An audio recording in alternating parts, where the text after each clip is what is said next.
And now back to the continuation of the story from a few minutes ago. You're on the Best of the Morning X with Barnes, Leslie, and Jimmy. 99X. No matter how hard you try, it's sometimes impossible to make a good first impression. Let's take, is it Hosea? Yeah.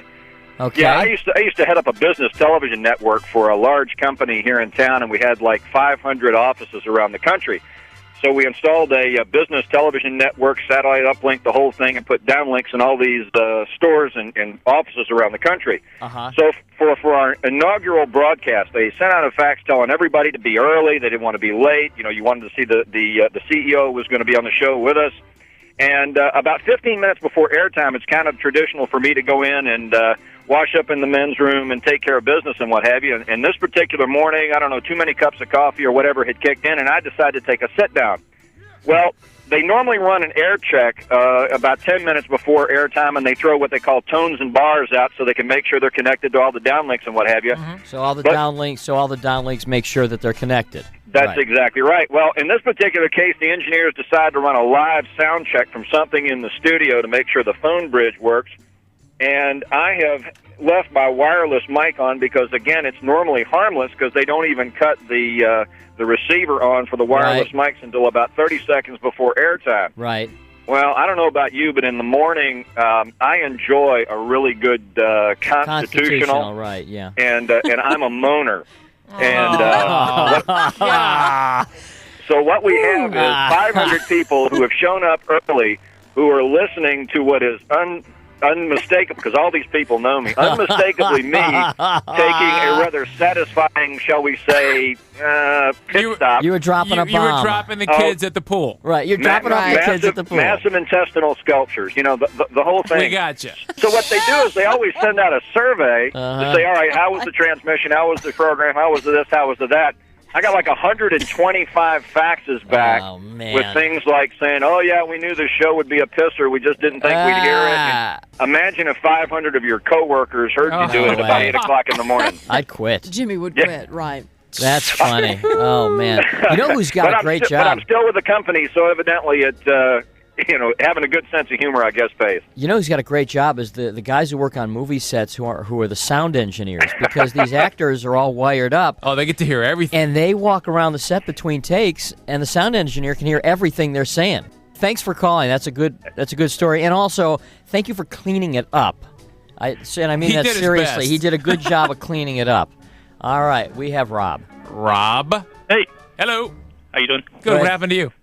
I go to lunch one day, and I walk into a restaurant and sit down, and a girlfriend of mine who used to be a stripper walks up and wants to know what she has to do for a good tip and this and that, and says, do I have to get up on the table?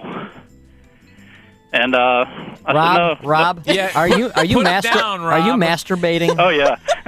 he's like, Rob, you're breathing very heavy. I went to a restaurant. I just read in, and they told me to call you guys. This girl who's a stripper, she comes up to me and wants. No, back up for a minute.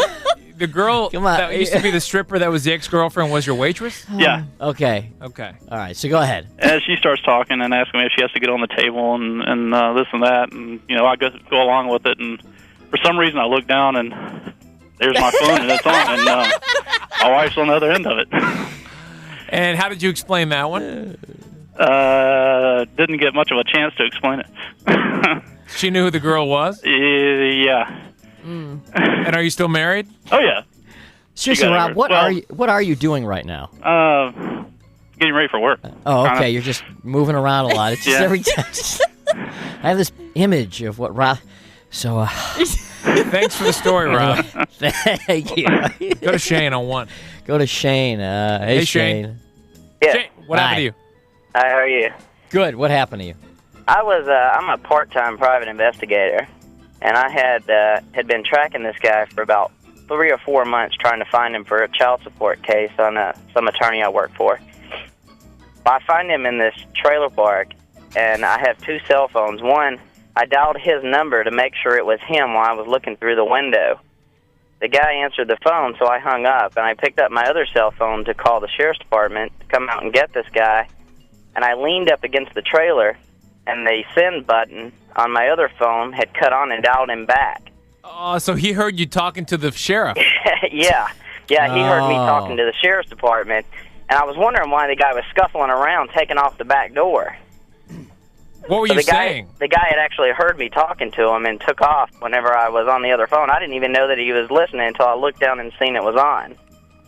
Oh, man. So that kind of blew that whole deal. Yeah, so he got away, I guess. Well, no, actually, they found him down some other trailer down there, but I almost lost the whole case for that whole deal. You know, that... Good one, a lot of cell phone stories. A lot of cell phone Todd. stories. Yeah. Hey, Todd, what's up? Not much. All right. All right, well, thanks for calling. Wait. Okay. I didn't realize you put me on the air. All right, there you go.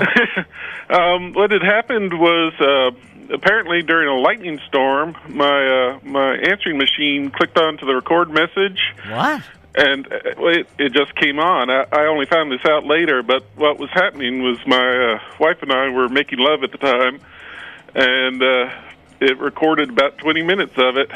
20 minutes? Yeah, and... on the greeting? This yes, is your on the greeting, and the way I found out was when my teenage daughter called and got this message and left a message about it. What are you all doing?